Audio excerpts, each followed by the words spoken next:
4 Australian SAS soldiers lie frozen in the jungle. A Viet Cong fighter stands 40 meters away, completely exposed. The crosshairs settle on his chest. The shot is perfect, but the order comes through hand signals. Don't shoot. For the next 3 weeks, they'll follow him instead. That decision will kill more enemy soldiers than 100 bullets ever could. Vietnam, 1966. 2 Allied armies fighting the same enemy with completely opposite philosophies. And one of them was getting soldiers killed for no reason. The Americans called it search and destroy. The concept was simple, almost brutally so. Send patrols into the jungle, find the enemy, engage immediately, count the bodies. Every week, commanders wanted numbers. How many enemy killed? How many engagements? Show me results. Show me now. The pressure flowed downhill from Saigon to firebase commanders, to patrol leaders, to the 18-year-old rifleman walking point through triple canopy jungle. Find them, kill them, move to the next grid square, repeat. The Australian SAS had a different word for their doctrine. They called it reconnaissance by stealth. But that clinical term didn't capture what it actually meant in practice. It meant watching an enemy soldier through your rifle scope and not pulling the trigger. It meant following him for days, sometimes weeks, while every instinct in your body screamed to end the threat in front of you. It meant trusting that the man you let walk away today would lead you to something far more valuable tomorrow. The difference wasn't just tactical, it was philosophical. Americans asked, how many can we kill? Australians asked, what can we destroy? And in guerrilla warfare, that distinction meant everything. Here's what a typical American patrol looked like. A platoon, maybe 30 men, choppers in at first light. They'd sweep through a designated area for 3, maybe 5 days, move through villages, check tree lines, probe suspicious areas.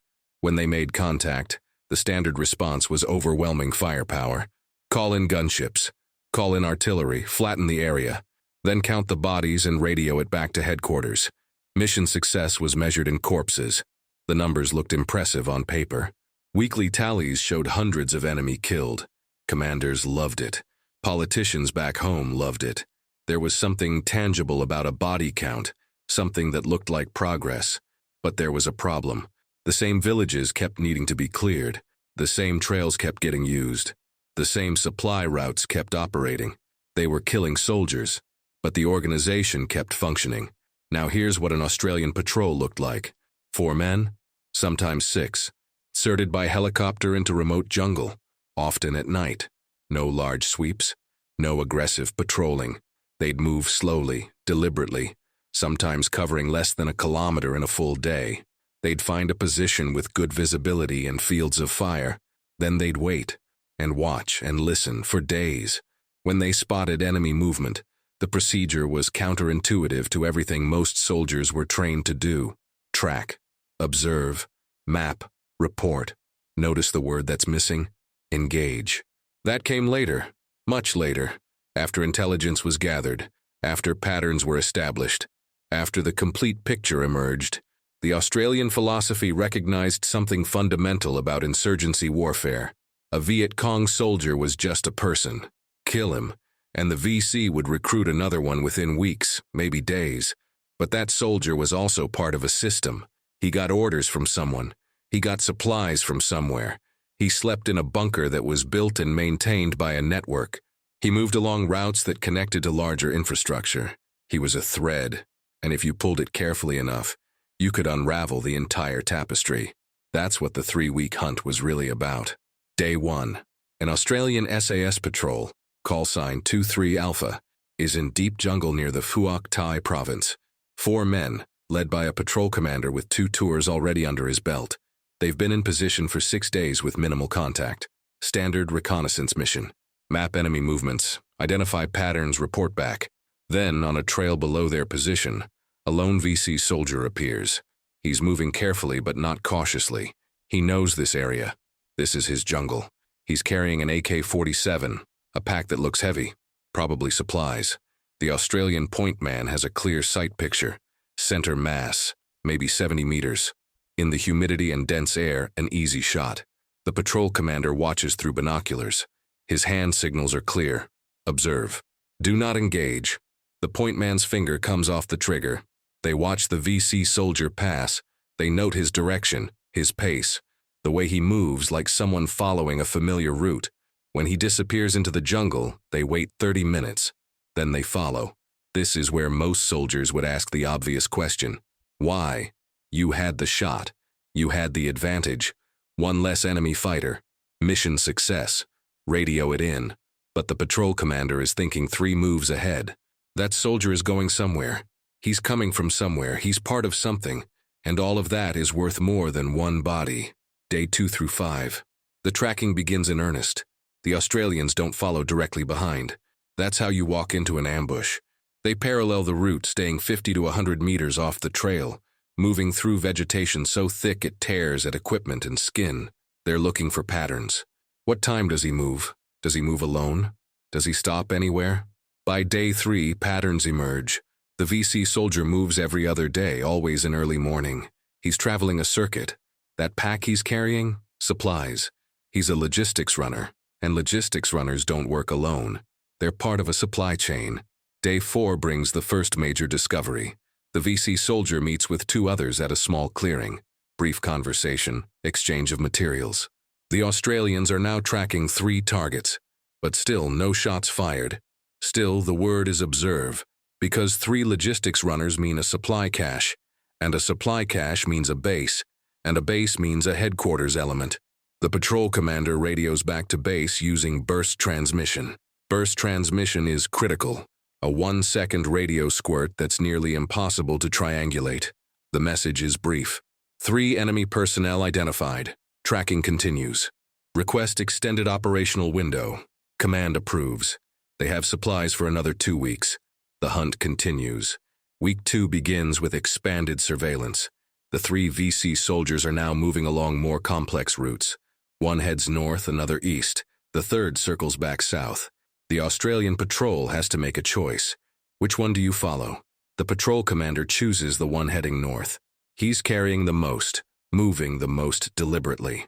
That suggests he's going somewhere important. Days 6 through 10 reveal the network. The northbound VC soldier leads them to a cache site. Not obvious, not easily spotted. Hidden under fallen logs, covered with vegetation. But it's there. Rice bags, ammunition crates, medical supplies. The Australians photograph it with specialized cameras. They note the GPS coordinates. They do not disturb anything, because disturbing the cache alerts the network, and they want the network. By day 10, they've identified 4 separate cache sites, all connected by trails that are barely visible. The vegetation has been cut back just enough for someone who knows what they're looking for. This isn't amateur hour.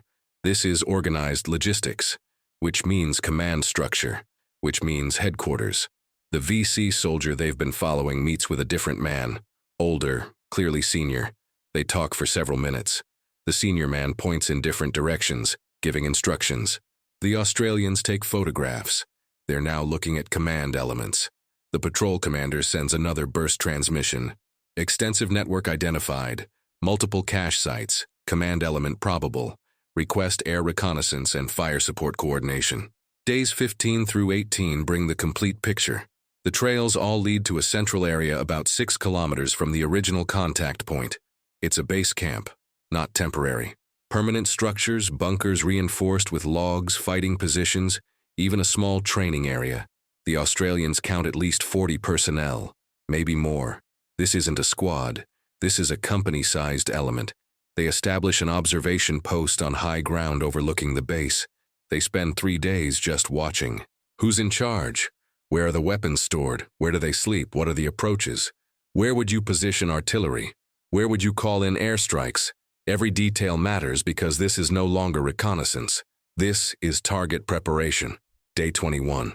The patrol commander sends a detailed report. Coordinates for the main base. Coordinates for all cache sites. Estimated enemy strength. Defensive positions. Recommended approach vectors for infantry assault. Recommended fire support plan. Then they extract quietly, leaving the jungle exactly as they found it. 2 days later, coordinated strikes hit simultaneously. Artillery targets the cache sites. Airstrikes pound the main base. Infantry sweeps through from multiple directions. The VC have no warning. No time to scatter. No time to hide the infrastructure they spent months building. When the smoke clears, the base is destroyed. 43 enemy confirmed dead. Weapons and supplies enough to outfit a battalion captured or destroyed. Command structure shattered. One VC soldier spotted on day one led to the destruction of an entire company. That's what reconnaissance by stealth actually meant. The results spoke clearly, but not everyone wanted to listen. American kill ratios in Vietnam typically ran about 1.5 to 1, meaning for every American killed, roughly 1.5 enemy were killed. Not great. Not terrible for counterinsurgency warfare. Australian kill ratios ran closer to 10 to 1. Some SAS patrols reported ratios of 20 to 1, even 30 to 1. The difference wasn't better weapons. Americans and Australians often used similar equipment. It wasn't better soldiers. American troops were professional, well-trained, motivated. The difference was doctrine. It was philosophy. It was what you did when you saw the enemy. Americans shot first, asked questions later. Australians asked questions first, shot last. And that patience translated into exponentially higher effectiveness. Here's why it worked. When you kill one enemy soldier in the jungle, you achieve a temporary, localized victory. That soldier is gone. But within the broader insurgency, he's just a number. The VC will recruit someone else, train them, put them back in the field.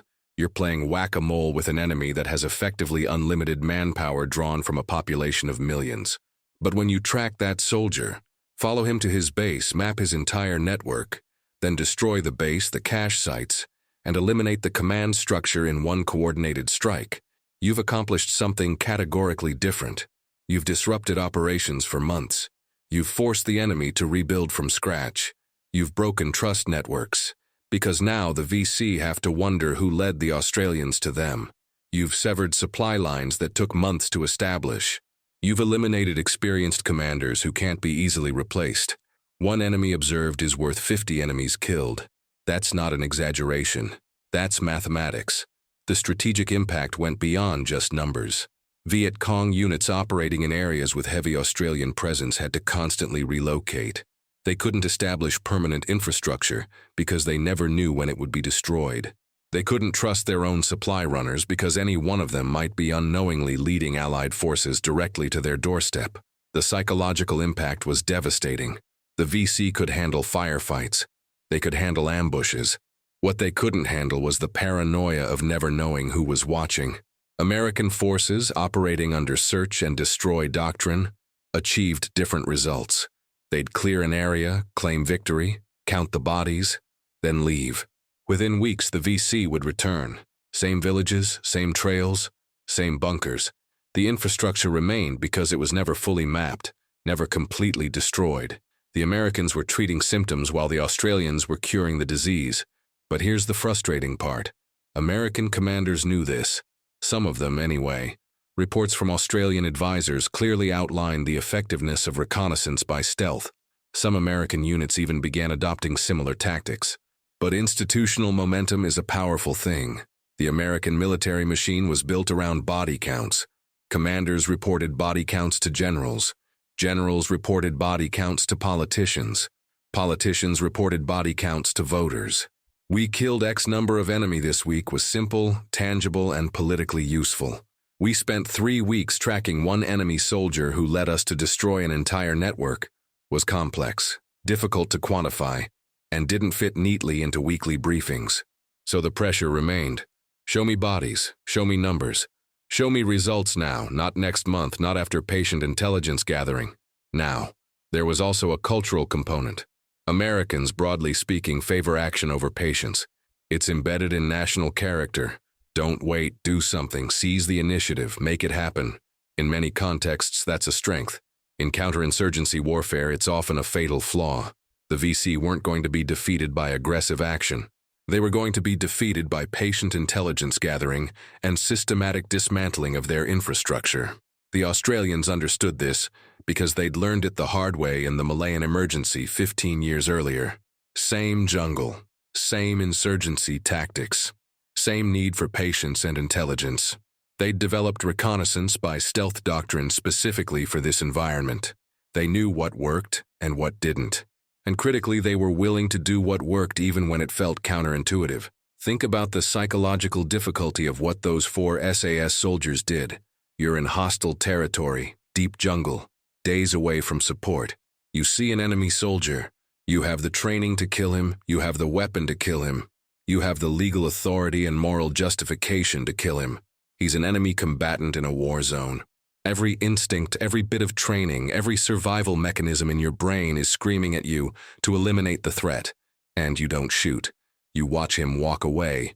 Then you follow him into deeper jungle, further from safety, closer to more enemy soldiers. You do this for days, for weeks, trusting that the plan will work, trusting that your patrol commander knows what he's doing, trusting that this patience will eventually pay off. That takes a different kind of courage than charging a machine gun nest. It takes mental discipline that's harder to teach than marksmanship or tactics. It requires overriding every immediate instinct in favor of long-term strategy. The SAS trained for this specifically.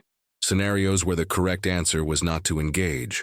Exercises where patience was rewarded and impulsiveness was punished. American training emphasized different virtues: aggressiveness, quick decision-making, decisive action, close with and destroy the enemy. These are important qualities, but they're not always the right qualities for every situation. In the dense jungle of Vietnam, facing an insurgency that melted into the population and relied on secret infrastructure, aggressive action often meant tactical victories that accomplished nothing strategic. The cost of impatience was measured in American patrols that would make contact, engage, kill a handful of VC, then watch the survivors scatter into jungle they knew better than any Allied soldier ever would. The patrol would call it a success. Radio back the body count. Then 2 weeks later, they'd be back in the same area because the VC had returned. Same bunkers, same trails, sometimes even the same personnel who'd managed to escape. American commanders would shake their heads in frustration. We keep clearing this area. Why do they keep coming back? The answer was obvious to anyone using Australian doctrine. Because you never destroyed the organization. You killed some soldiers. You never touched the infrastructure. The Australian edge came from understanding insurgency at a systems level. It's not about people. People are replaceable. It's about networks. Networks take time to build, time to establish trust, time to create supply lines and command structures. Destroy the network, and you've set the enemy back months.